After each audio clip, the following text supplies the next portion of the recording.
Okay, so we will try to look at what is the meaning of an MBA, why should anybody do an MBA. We will also look at what will you learn in an MBA. Okay, you will actually, instead of generally talking about MBA, I'll give you some idea about what we will learn in an MBA. Then we will take a we will take a look at CAT, and not just CAT. We will look at some of the other top exams that anybody has to write if you're serious about an MBA preparation. Then I am also going to talk about scores and percentiles that are required for you to get into some of the good colleges. At least the last year, what students have got, what marks will give you what percentile. Then we will discuss about the admission criteria to get into an IIM. Okay, we will talk about an admission criteria to get into an IIM, and then we will talk about preparation for CAT. Okay, we'll talk about the preparation for CAT. So this is the agenda for today, and let's carry on with that. So why should anybody do an MBA? First of all, the first reason is that it is a sector independent career. Sector independent career means it does not depend upon which sector that you are in. You can always shift from sector to sector. Okay. Now why is that so? You will understand the why if you understand what is an MBA, which I will do next. Okay. So for now, let us accept that it's a sector independent career. So you don't have to worry whether your particular industry is going down or not, or your particular industry is having a recession or not. You can always switch from your industry to any other industry also for that matter. That is as an MBA. The second most important aspect is the financial rewarding. That is your initial salary and the salary growth. You will realize, in fact, I will show you some figures also that I have, that the salaries of an MBA are way above your graduate level salaries. And I have some numbers to back it up. I will share that numbers with you also. The third is a fast track career. It's not just about your initial salary, your career growth is going to be much more faster. Obviously, as an MBA, you're going to get into some of the big corporations or even a startup, doesn't really matter. But the point is, you will be the person who will be given responsibility. And as and when you start delivering, you start living up to the responsibility given to you, you will very clearly be promoted without too much of a problem. That's the fast track career. You can reach positions like general manager by the age of 35. Usually in a government kind of a job, if you want to reach a general manager, you'll almost be hitting your retirement age, or at least 50 years of age. You can become a VP or a CEO of a big company by the age of 40 and 50 respectively. Okay, I mean, these are not possible to do if you are from a government kind of a background. And of course, the job is going to be very challenging. Every day you're going to have a new challenge thrown up at you, and your job is simply to solve that challenge. Okay, so the idea here is you're going to have sector independency. Your money is good, obviously.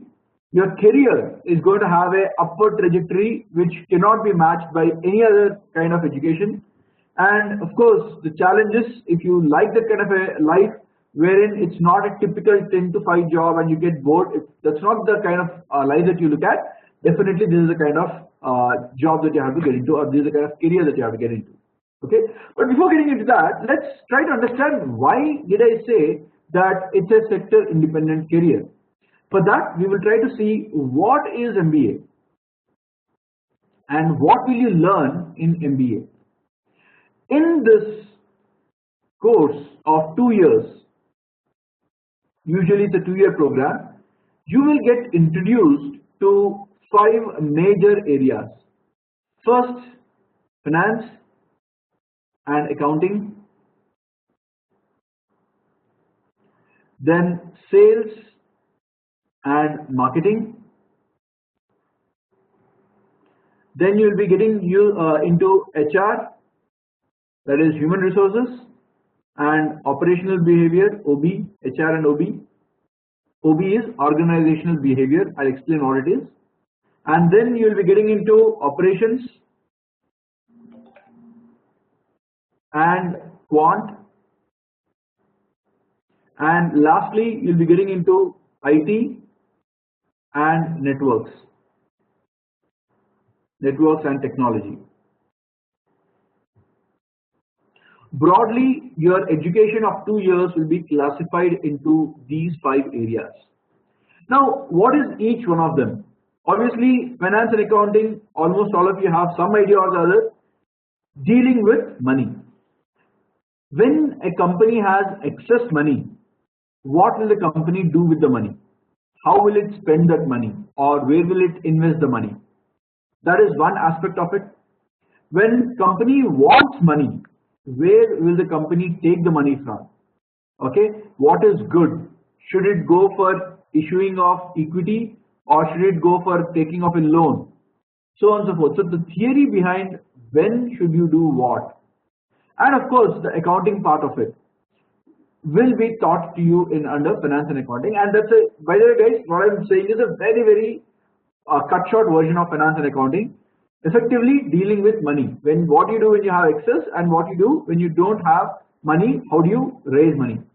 Effectively these two things, when you get into each one of them itself, it's very huge. When you start talking about investing, you'll start talking about understanding of instruments, valuation of instruments, derivatives, etc., everything. Understanding companies, putting money in companies, and all of that. When you're talking about raising money, you're going to get into capital structures, debt funding, equity funding, or IPOs, all that area. So you are going to get the complete theory of these issues. Okay. Next, you'll be understanding sales and marketing. So how do you sell a product or a service? How do you ensure that when there are 10 people in the market, people come to you? Because see, there are 10 or 20 different soaps in the market, but there are some soaps which sell better, some soaps which are not selling better. How are they getting it done? That is what is all about sales and marketing.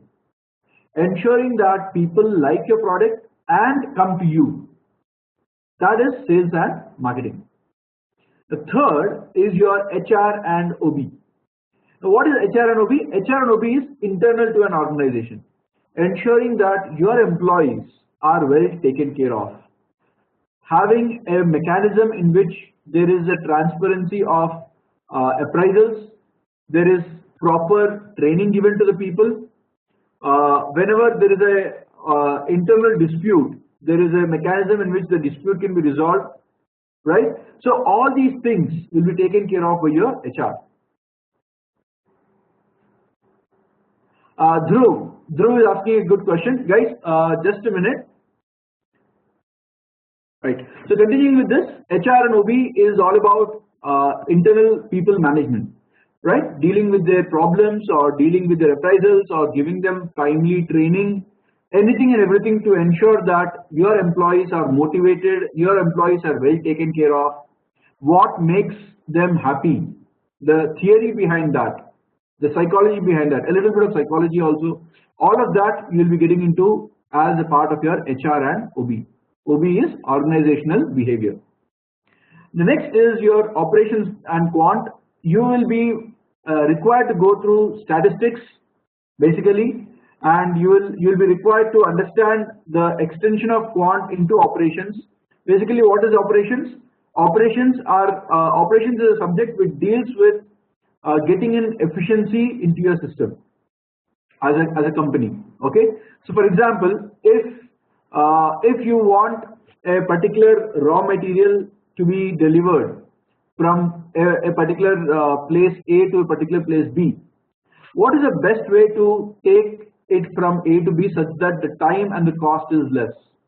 Or let us say over the next period of 10 months you are supposed to order raw material, but please remember, you cannot order too much of it because storage is a space waste. You cannot order too little of it, because if you order too little and when there is a requirement, you will not have raw material readily with you. So how do you calculate the optimal amount of raw material that is required for you to make the product, so that it is not too much or not too less? The theory behind all of this would be coming under operations. Okay, and then finally you will be dealing with your IT and networks. Very clearly, IT and networks basically deals with the technology which is used nowadays, how technology can help your companies. You'll be coming across examples where people did not focus on technology and they got thrown out of the business simply because competitors picked it up, they were not able to pick it up, etc., etc. Right? The best case example is your Kodak. There was a time where Kodak was the biggest as far as your photography was concerned. They had they are nowhere there today. Why?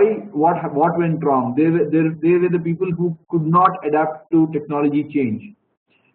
The cameras moved from the film that used to be there to digital, but they did not think of digital as a big thing.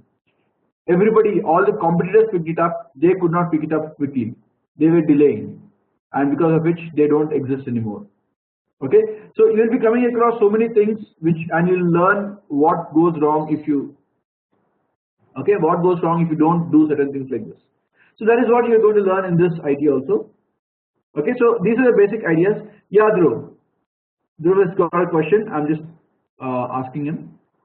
So these 5 areas are going to be taught to you as an MBA, because these 5 guys, remember, are common across any industry.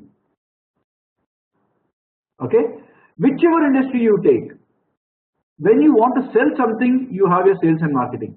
When you want to deal with money in that industry, there is finance and accounts. Because in industry there are a lot of people working, there is HR and OB. And of course, any product or any service that you're making will require people to be working for you, right? And there is a back-end work that is happening. There are people coming, there are a lot of things that need to be done in terms of purchases or delivery or whatever else it is. That is where your operations are going to come in. And of course, there is nowadays no industry wherein technology is not used. Hence, all these 5 are going to be parts of your business. And because these are not depending upon any industry, I say that your MBA as a career will be sector independent, because you can shift from any particular company to any particular company which is not even related to each other, because the basics of business are the same. Hence, it is possible for you to do that. Alright, so I hope now most of you understood the basic idea. Okay, next. So some common concerns that students have. One of the most common concerns is the MBA fees is high. Yes, the MBA fees is high.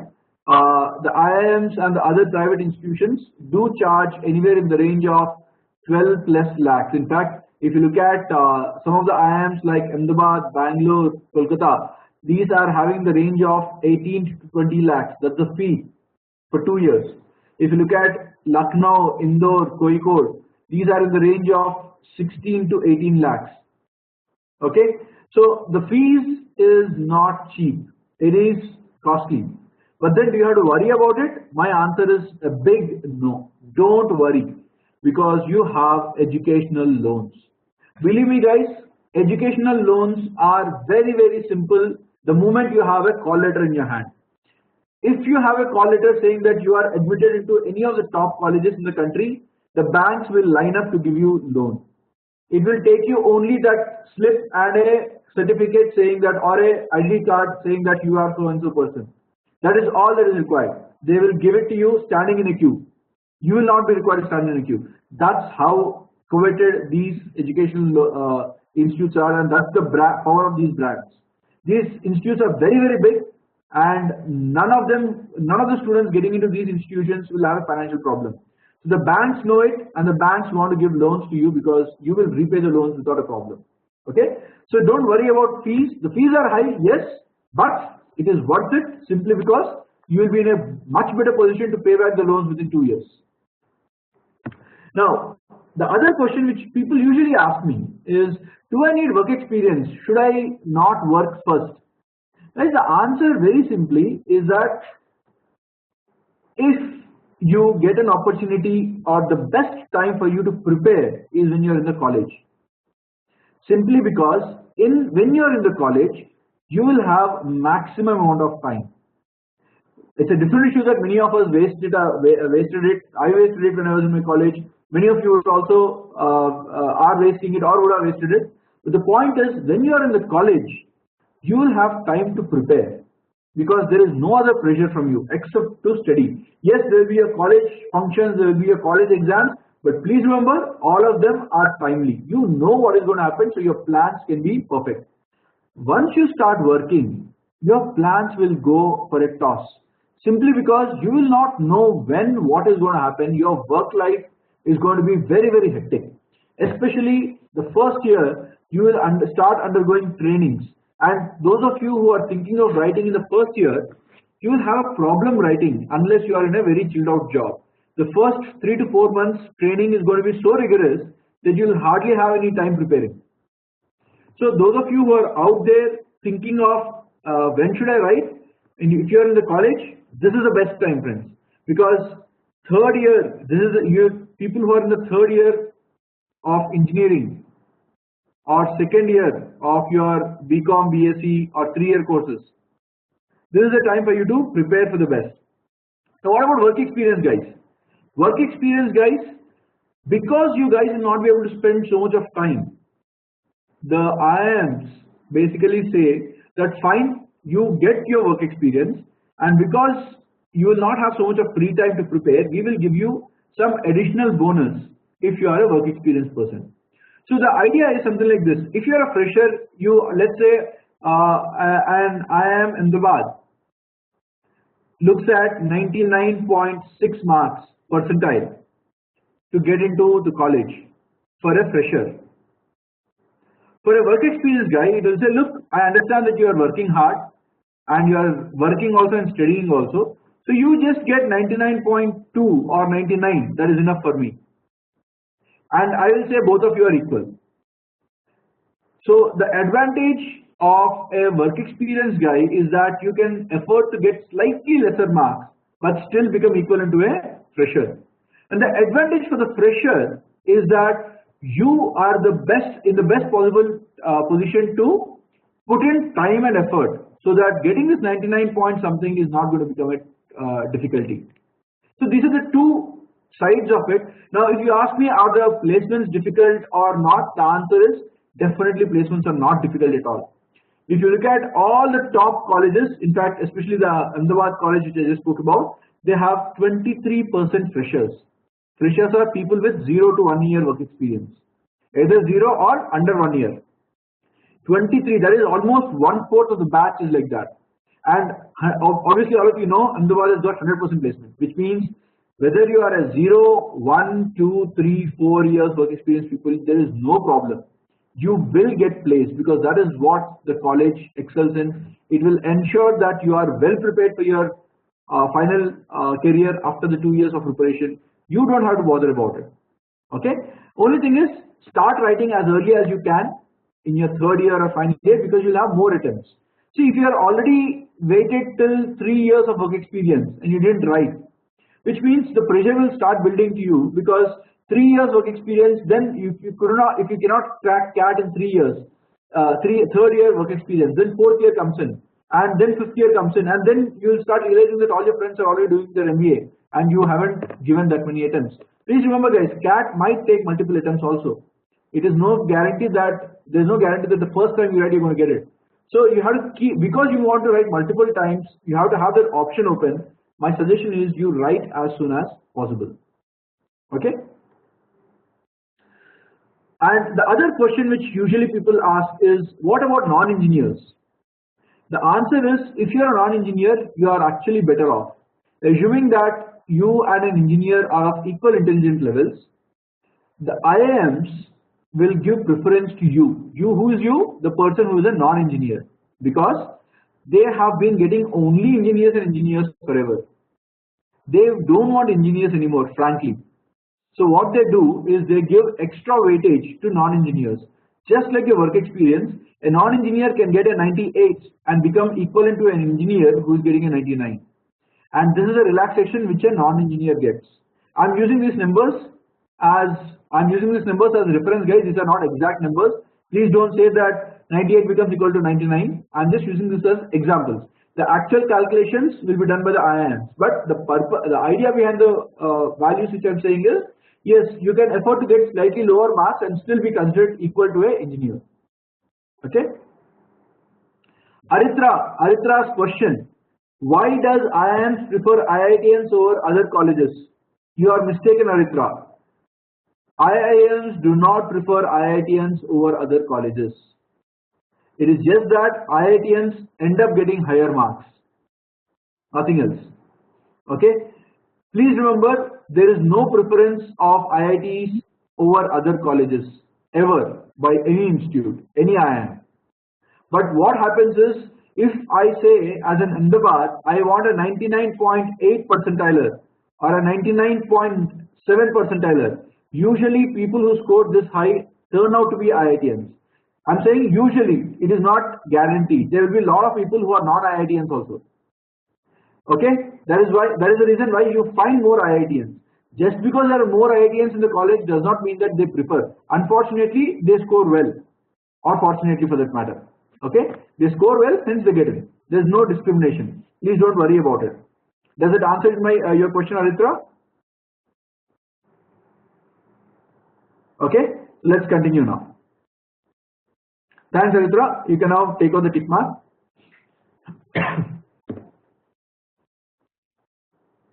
Okay, so how do the IIMs select students? Now, obviously, you know that CAT is CAT is the exam that you have to write to get into any of these colleges. But please remember, it is not just the CAT score. Probably around 10 years back, it used to be only CAT score. You write CAT, you get good percentile, you are in. But it is not so anymore. Today, they will look at your CAT score, they will look at your 10th marks, they will look at your 12th class marks, they will look at your graduation marks. So all of this comes under ACADS. They will look at your work experience. They will look at your, the other thing is, they will look at your academic profile. Now, this ACADS is different from academic profile. ACADS are basically academic marks. Whereas your academic profile is which background are you from? Are you an engineer or a non-engineer? If you're a non-engineer, again, what kind of a stream are you from? So each one of these has a importance. They will give you, based on your CAT marks, they will give you some value. Based on your 10th, 12th graduation marks, they will give you some marks. Based on your work experience, they'll give you some marks. Based on your academic profile, they'll give you some marks. And the last point, gender diversity. Now, all of you who have come, who are males, gents here, unfortunately, 0 for you. Nothing can be done. They give preference to females over males. They give weightage. So all these marks put together, they will form a interview list. And based on the total of all of them, they will call you for the interviews. Okay. So it is not just CAT marks anymore. They will look at all of these. It was 10 years back, they used to look at only CAT. In fact, since 2009 and 2010, they slowly started introducing one criteria after the other criteria. Okay. So some institutes will not look at 12th marks, some institutes will not look at graduation marks. That changes. But the basic idea is they will look at so many parameters and make a overall score. And from overall score like that, you will start getting calls for interviews. Once you get interview calls, you will be getting interview marks. Then you will be getting essay marks. It's PI, that is personal interview, plus WAT. WAT is your written assessment test. They will ask you to write an essay. Nowadays, the IIMs do not have any GDs. They have, except for IIM Kozhikode, that is K. Nobody else is having a GD. And the new IIMs separately are having GDs, but otherwise, in fact, no, they are also having essay writing only. So they will ask you to write an essay, and based on the essay, there will be marks. So these two will once again be added to CAT marks, will once again be added to your 10th, 12th, and graduation, and once again be added to your work-ex. So all of this will again be taken into account, and your final selection will be done.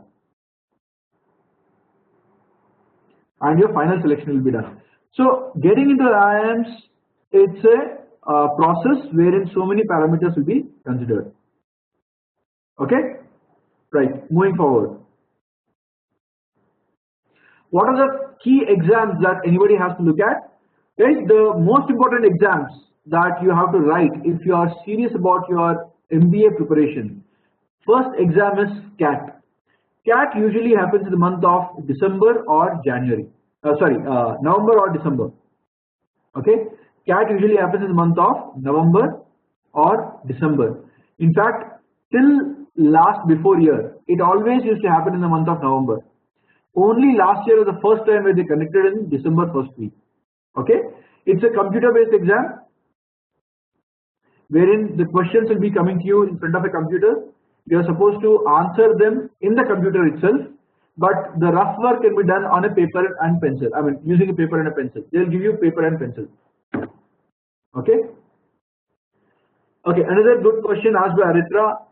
Does any Aritra please choose all participants and then pose the question so that everybody can see what you're asking. But anyway, Aritra is asking, does any engineer get preference over his graduation branch? Meaning, what Aritra is asking is, does a mechanical engineer get preference over computer science, or a computer science get preference over a chemical? The answer is no. All engineering is considered to be equal.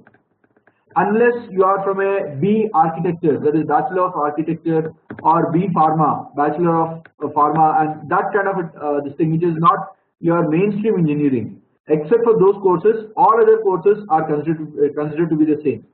So there will not be any preference. Okay. Anyways, coming back to this. So CAT happens in the month of December. Almost all the top colleges which are there in the 25 take your CAT score. You have your IIMs, you have your IITs, SP Jain, MDI, FMS, NITI. Guys, each one of them is a mammoth, a huge, big institutions. They take CAT score. The second biggest exam that you have to look at is XAT exam. XAT is an exam conducted by Xavier's Institute, XLRI. Now, XLRI, if you don't know, please note this. XLRI is ranked 4th or 5th in the country. It is as good as your Ahmedabad, Bangalore or Calcutta, and almost at that level. In terms of rankings, it is either 4th or 5th, it keeps changing, but is rated very high. Okay, so it conducts its own exam called Xavier's Aptitude Test, and once again, the top colleges in this test are XLRI itself. SPJN looks at both scores. You can apply it for SPJN using a CAT score or a XAT score, whichever is better for you. Then there is XIM Bhubaneswar, Goa Institute of Management, LIBA, etc. Then you have the next big exam called SNAP. Those of you who heard of Symbiosis, this is the exam to write, SNAP. SIBM Pune is the top institute which considers SNAP. Then you have SEM HRD. These are all institutes which are ranking in the range of 12 to 15, 17 ranks. Again, any college you can get into the top 30 guys, more or less your life is set. But as far as ranking goes, your Symbiosis exams are between 12 to 15 in the ranking. Then you have your IIFT. IIFT is an exam for a single institute called IIFT itself. It is Indian Institute of Foreign Trade. It's one of the top colleges for finance and international business. Okay, if you are interested in finance, or if you're interested in international business, this is the college that you have to go to. This again ranks about 10th or 12th in the country. In between 10 and 12 it keeps varying, but this is one of the top colleges, as I said again. And the last 5th exam that you have to write or consider is NMAT. NMAT is an exam for Narsimunji, NMIMS. One of the very big B schools, very old B schools from Mumbai. Excellent placements and very well known in the industry. And they consider it has campuses in Mumbai, it has in Bangalore, it has in Hyderabad. So NMIMS is to get into this, it's NMAT you have to write. So these are the exams that you have to consider, guys. Apart from that, yes, at a national level there will be CMAT, MAT, ATMA, MHCET, all these exams will be there. But please remember, if you are looking at the top 30 to 40 business schools in the country, 1, 2, 3, 4 and 5. These are the 5 exams you have to write without fail. Okay. Right. So this is as far as the exams are concerned. So I told you I'll share a detail about salaries with you, how the growth of salaries happen. So we have, as Vistamind, we have faculty members who are passed out from IIMs as long back as 1990s, 1995, 1996. So they have a lot of batchmates, seniors and juniors in the industry today. We collected the database of those people and I have made this slide. If you notice, people who graduated from IIMs or finished their MBA in 2000, their average salary was 4 lakhs. Today, that batch which graduated in 2000, after 16 years, that batch is earning an average salary of 75 lakhs per annum. Guys, this is average, which means some of them will be earning more than a crore, some of them will be somewhere close to 40-50 lakhs. But please remember, we're talking about 50 lakhs to 60 lakhs as a bare minimum today. That, guys, is the power of an IIM. Okay, look at, in comparison, look at the IITs and the NITs. Similar people who graduated from their NITs and IITs in 2000, their salary, starting salary on an average was 2.5 lakhs. So it's very close, not too much of a difference. But today they are getting about 25 lakhs. Look at the difference now between a graduation and a post-graduation. Phenomenal difference. Okay, that's the power of an MBA degree, right? So this is 2016 placements. This year, that is just conducted the placements. This is the value actually. Ahmedabad has got an average of 22 lakhs. Calcutta has got an average of 21.5. Bangalore is 20.75. Lucknow 19.75. Indore actually is 16.5. Because this has got a batch size of 611. It is double the batch size of any other college. That's the reason why the average is less. But if you look at the top 200 people or 250 people of Indore, it will be in the range of about 20 to 21 lakhs, which is comparable to the other colleges. Then of course you have Kozhikode, which is about 18.5, 19 lakhs. This is what people are getting today who are graduating. Okay, this is the kind of salary that you can get into, guys. Shavik, that's a good question. We had about 40 or 45 people in the survey. 40 or 45 people in the survey. Please remember, at that point in time, there were only 6 IIMs. Today there are 19 IIMs. Okay? Right. Okay, so coming back to the most important exam called CAT, it's a 3-hour exam which will be divided into 3 parts. Part A, Part 2, Part B and Part C, or Section 1, Section 2 and Section 3. Each section is for 60 minutes, meaning you cannot leave this section before the time is up. It's a computer based exam, so the screen will not change before the time is up. After 60 minutes, whether you like it or not, the screen will go to the next section. And what are these sections? The sections are math, that is your quant, DA and logic, that is data interpretation and logical reasoning, and verbal and reading comprehension, VARC. Okay, they will be asking you total of 100 questions divided like this, 34, 32, 34. Total is 100 and the total time is 180 minutes. 180 minutes is 3 hours. So that's the pattern of the exam. It's conducted by a computer and it will be done in a single day. There will be 2 slots. One will be a morning slot and one will be an afternoon slot. You cannot choose a slot, they will only randomly allot. You can only apply for the CAT exam, they will only allot which slot you are going to get, you cannot choose it. And obviously the question papers will be both different. Okay, right. So let's look at this. Let's take a look at the percentiles that are required and the scores that you need to get into that kind of a percentile. This is the latest CAT 2016. The English paper turned out to be easy in the last year. So if you get 53 marks out of the total 100, in fact 34 questions into 3, it is 102 marks. So out of 102 marks, if you get just half, you will be getting a 90 percentile level. If you get 62, that is 60% only, you'll be getting a 95 percentile rank. 95 percentile rank. Look at this in DILR. Just 34 guys. 34 is nothing. If you can get 34 or 35 marks, you'll be getting a 95 percentile range. In quant, only 40 is sufficient for you to get to that level of 95 percentile range.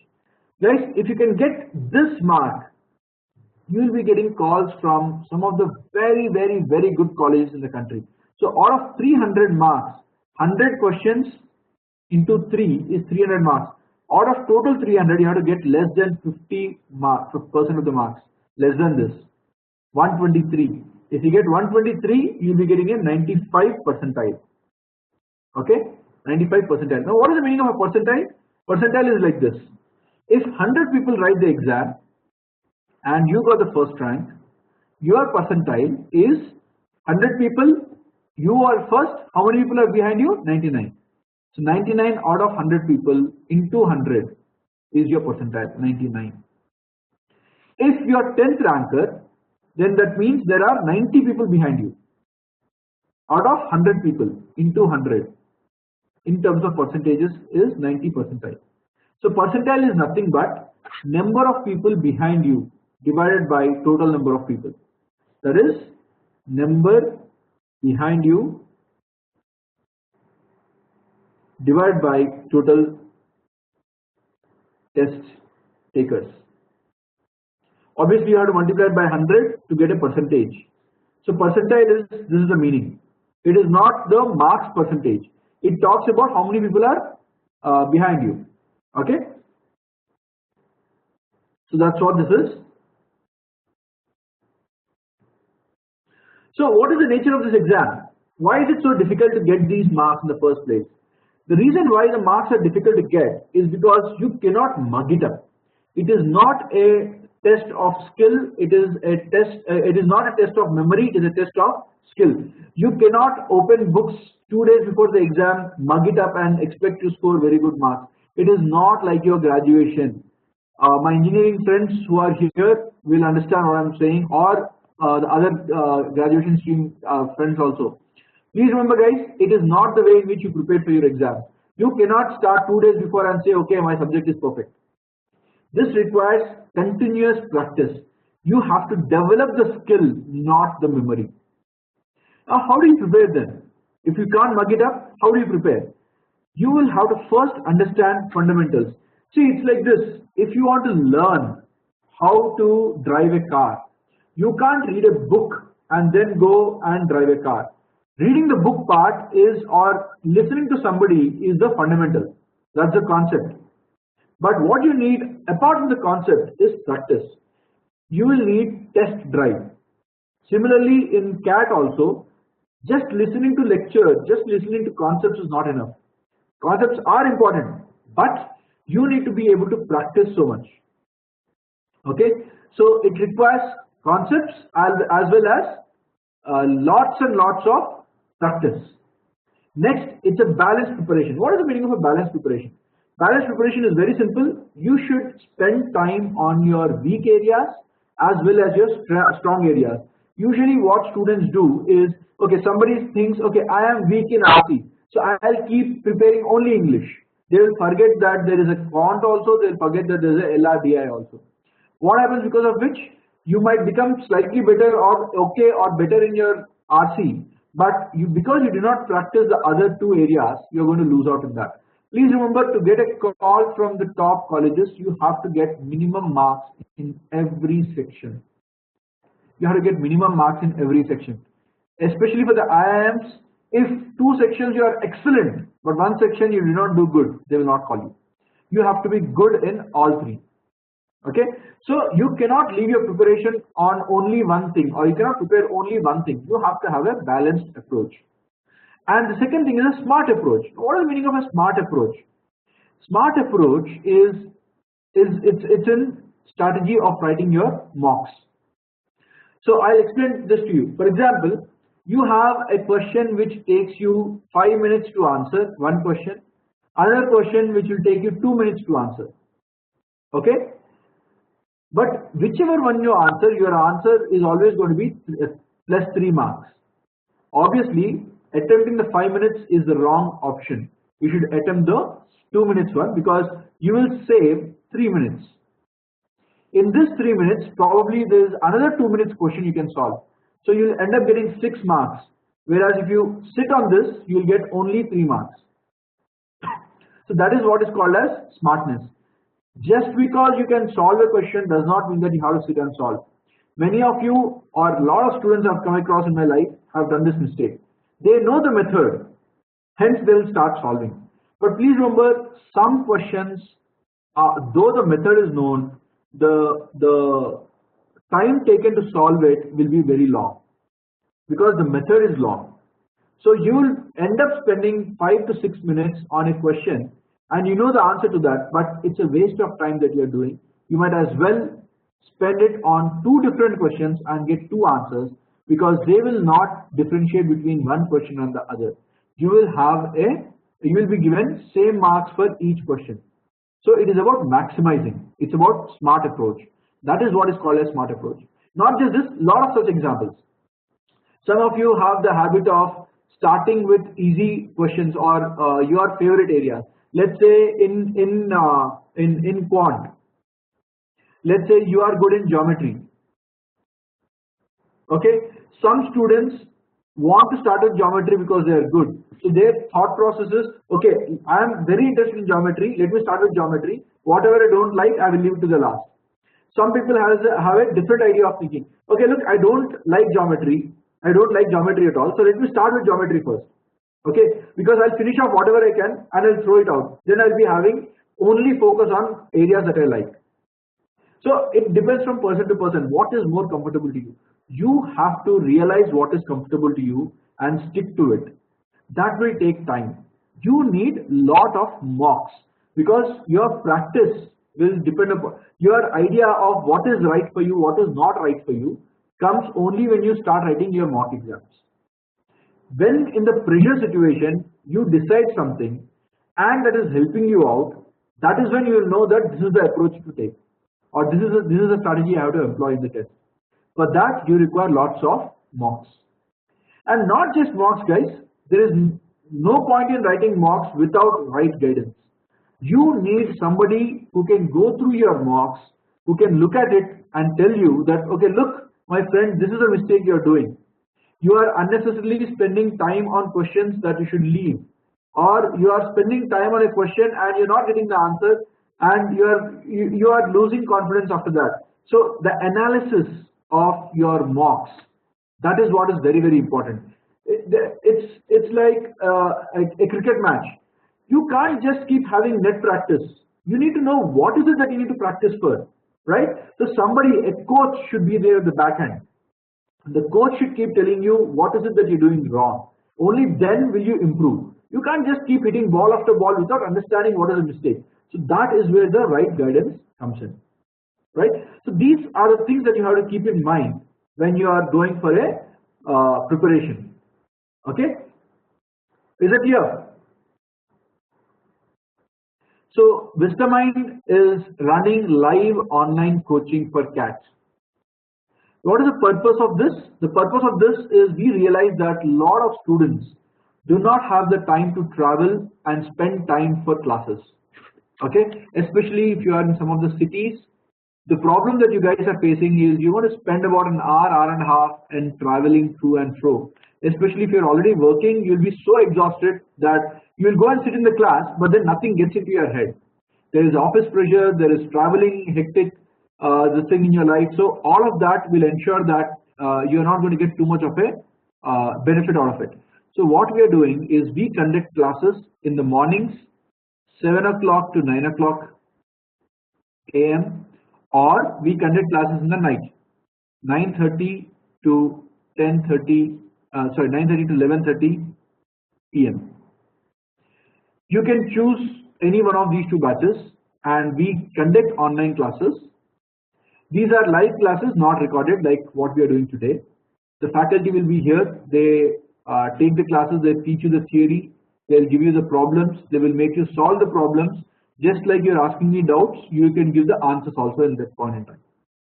Okay. Our classes are going to start from the coming week, that is Monday itself. This is a full-length course. We will cover all topics for CAT, and we will give you complete set of smart cats. We will give you discussion for smart cats, wherein our directors are going to come online and train with you, or going to help you train about the way to approach a mock, the strategy for a mock, and of course we are going to give you lots and lots of online sectional tests. Okay, we're going to give you lots and lots of online sectional tests. What is a sectional test? Sectional test is this area specific test. So let's say you finish a topic called percentages. So we will give you a test on percentages to see how well you're prepared, and the marks in this will tell you whether you're actually prepared well or not. And it's not just one test, we will give you 2 to 3 tests. This will help you understand how well you are prepared. We will give you study material, we will give you everything that you require for the next 8-9 months of CAT preparation. After your CAT preparation, we will also train you for your ZAT exam. In the month of December, we will exclusively train you for the exam called ZAT. And after ZAT exam is also over, in the month of January onwards, we will train you for interviews and essay writing. All of this will be done online. In fact, this year we had almost about 200 students who have taken only interviews with us. Okay, they have come and they have taken interviews with us because they saw value, and the problem for them is they are not able to get good faculty members to come and take their interviews or train them because they are there in some of the remote places in the country. Right? So our program is intended to reach out to all the people who do not want to travel either in the morning or night but want to save time, and or for the people who are there in some of the areas where there is no good coaching available. So what is my team? Who are the people who are going to take these classes? My team is made up of people like this. If you can notice, my CEO is Mr. ARKS Srinivas. His name is also Srinivas, by the way. He is an IIM Calcutta pass out of 96 or 97 batch. He has been training students for CAT ever since then. Almost 18 years, 19 years of experience he has in training students. Then we have Mr. Nishant, who is also an IIM Kozhikode pass out. He's been training students for the last 13 years. Mr. Rahul Reddy, who is an IIM Calcutta pass out, training students for 13 years. This is me, Srinivas. You have Mr. Ankuran Das, Bangalore pass out, IIM Bangalore, training students for almost 10 years now. Geeta Shah from Mysore, an excellent faculty for English, probably one of the best faculty that I've seen for English, and so on and so forth. We have a lot of members who train students for CAT. Okay, I assure you that if you join Mastermind, we are going to give you the best of the feedback, best of the faculty, and the most importantly, mentorship at every step. Every one of you will be assigned a mentor. The job of the mentor is to help out the student throughout the next 8 to 9 months about the preparation, about the career related issues. A lot of students will have questions on should you quit the job once you start hitting the month of August. There will be a lot of problems that you'll be facing. You don't find time, should you continue with your job, not continue with your job, a lot of things will be going through your head. You can feel free to approach us and we will be there to guide you on the right path. It is not just teaching that we do, we will give you mentoring at every step for the next 8 to 9 months. That is what we have to offer you guys. So if you are interested in any of these courses, in fact we have not just the full length course, we also have courses only for English, only math, etc. also. So if you are interested, please get in touch with us. Preferably you mail me or Miss Leena, or you call me or call Miss Leena. Okay, so these are our contact numbers and email IDs. Preferably you please mail us. These are things that you need to get in touch with, or these are the people that you need to get in touch with. Now I am keeping the floor open. You can ask me any questions that you have. Thanks a lot, guys. It was wonderful interacting with you, and I hope that you liked the seminar. You had some points that you wanted to be answered. I've tried my best to answer these points. as I've already shared my details, feel free to contact us at any point in time.